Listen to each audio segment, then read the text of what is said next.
और एक का नाम अभिज्ञात। क्या नाम है? पुरंजन और अभिज्ञात। खाना खा के आए हो आप लोग? नहीं है खाना खा के?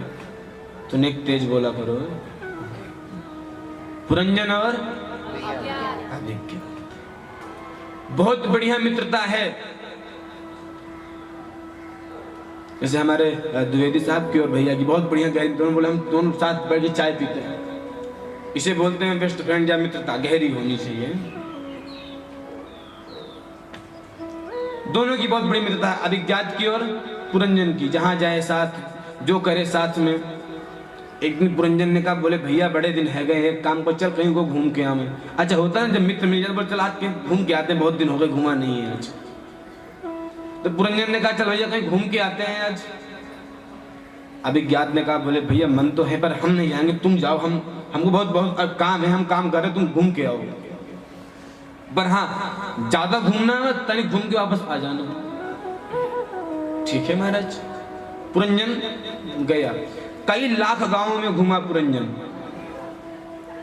कहीं अच्छा नहीं लगा। फिर हिमालय पहुंचा तो हिमालय में उसने सुंदर 9 दरवाजे का महल देखा।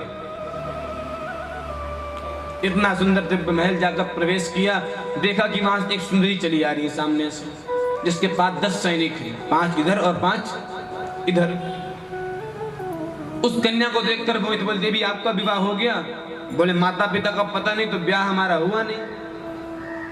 बोले देवी एक काम करो, आप हमसे ब्याह कर लो। पुरंजन ने बोला ठीक है। अब पुरंजन का उस सुंदरी यानी विवाह हो गया। अब जो काम पुरंजन करे, जो पुरंजनी करे वो पुरंजन करे। अगर सुंदरी रोए तो पुरंजन भी रोए, सुंदरी खाना खाए तो पुरंजन भी खाना खाए, वो कहे कि हमको घूमना है तो पुरंजन भी घूमे। यानी जो काम पुरंजनी करे वो काम पुरंजन करे। उसी समय एक देवी जी और आ गई, उनका ब्याह नहीं हो रहा, जिसका नाम है जरा।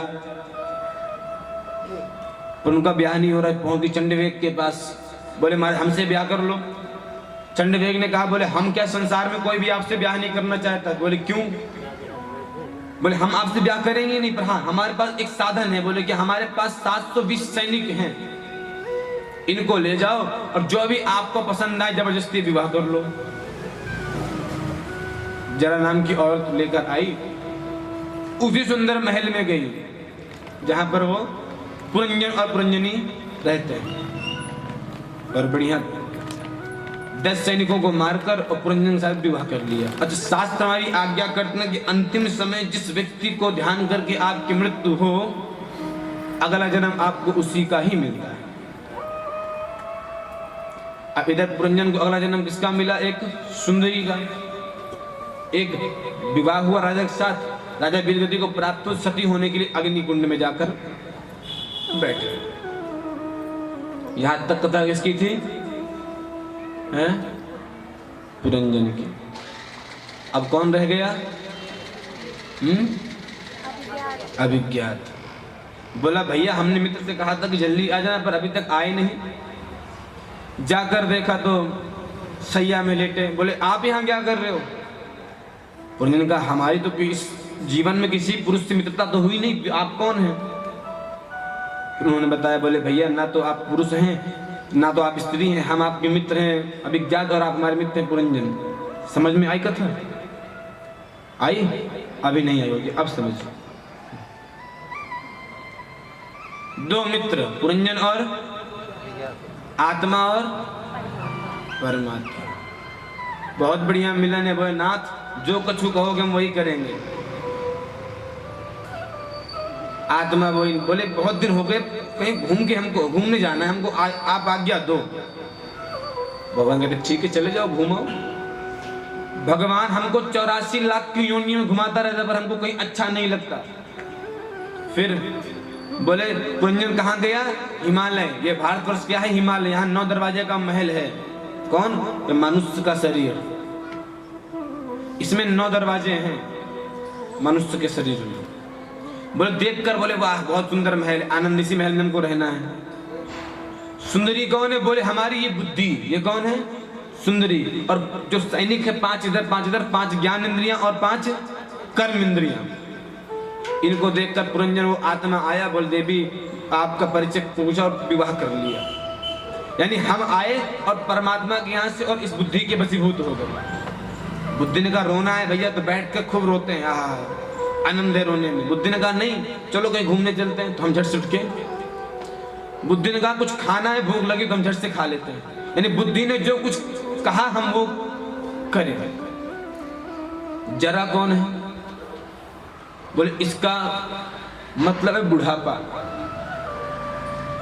अच्छा इतने लोग आप बैठे हैं, आपको अपने जन्म की तारीख याद, आपका विवाह कब हुआ आपको याद, आपका पुत्र कब हुआ आपको याद, पर किसी को याद है कि मैं बुढ़ा कब हुआ? किसी को याद है? किसी को याद है कि हम बुढ़े कब हुए? बोले जरा से कोई विवाह नहीं, बुढ़ापा कोई स्वीकार नहीं करना चाहता। और आज सबसे बड़ी व्यवस्था, बोले एक बार सफेद है जाए छठ से कर लो, कोई बुढ़ा ना कह देगा। अच्छा हम पहले माफी मांग, हमारी मैया बोलने की आदत है, हम तो आज देखिए मैया बोल रहे हैं। बांग्ला जी इनको बुरा लग गया होगा तो चलो कोई बात नहीं भैया, हमारी आदत है, हम मैया बोल देते हैं। विचार करो कि जरा से कोई विवाह नहीं। अच्छा चंडीवेग कौन है? ये वर्ष, एक वर्ष जो निकलते हैं हमारे वर्ष, इनके पास 720 सैनिक हैं, यानी 365 दिन और 365 रातें। इन्होंने आदेश दिन को लेकर जाओ, जो आपको बढ़िया लगे उसी से विवाह करो हमारे पास। और हम इसी दिन रात के चक्कर में क्या करते हैं महाराज, एक पैर चलना नहीं, यानी एक सैनिक आपका वहीं पे धाराशाही हुआ। बोले आंख से दिखाई नहीं, दूसरा सैनिक भी मर गया, तीसरा महाराज सुनाई, तीसरा सैनिक भी मरा। इस प्रकार करते करते वो 100 सैनिकों को वहीं पर, और फिर वो जरा क्या करती है